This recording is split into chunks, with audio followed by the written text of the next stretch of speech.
my name is Sarah Reed. I am a part of the Persuasion class online, and this week we did an experiment and a paper on interpersonal persuasion. Now, interpersonal persuasion is rooted in interpersonal communication, which is the field study of how two people express themselves to one another face to face, whether that's verbal, whether that's nonverbals like hand gestures, eye contact, etc.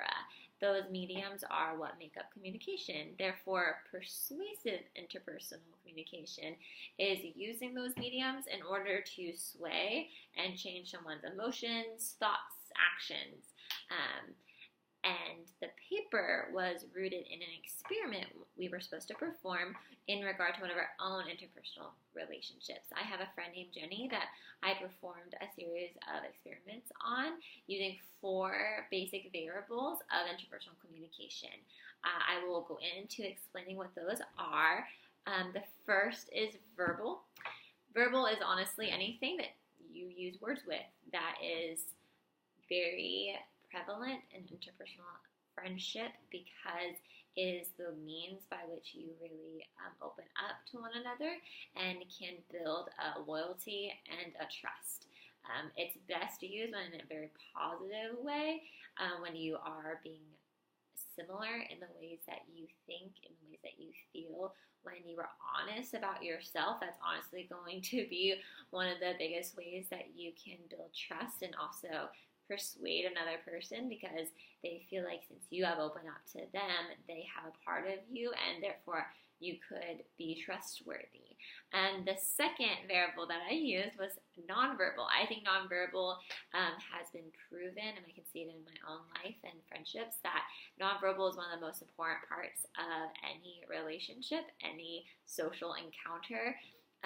They're very based on culture. They're very based on social laws, and they are any cue that you give to another person without using your voice, whether that's like a little nod, whether that's a little like something along those lines, when you pull away, when you pull closer, those are all nonverbal cues. The third thing I used was control. Obviously, control is something that is innate to every person, and I chose it because I think that we are always kind of in a tug and pull with other people about who's in control, whether we want to admit that or not. Control is something that is used in a friendship, relationship, social, academic, workplace settings where you use emotions, you use thoughts, you use safety as a way to kind of gain the upper hand and being in charge. The fourth variable I used was cultural differences. I chose this specifically because Jenny and I come from very different cultures, very different backgrounds, ethnicities, and cultural differences are a huge part of communication because every culture has different laws that they function under in regard to communication. Like one meaning in one culture can mean something completely different in another. Same with nonverbal cues. So it can be a very interesting variable to take into consideration when you are performing an experiment. My kind of rationale idea behind this experiment was just to kind of live out my normal friendship and to count specific interactions and see where they swayed in what direction of those variables. That was seen a big part in cultural differences. I am Caucasian from the South, 23. Jenny is 26. She's from San Francisco, city girl. She's Asian American, and those kind of have very different rules by which they kind of function under when they communicate. And that was seen broadly throughout everything.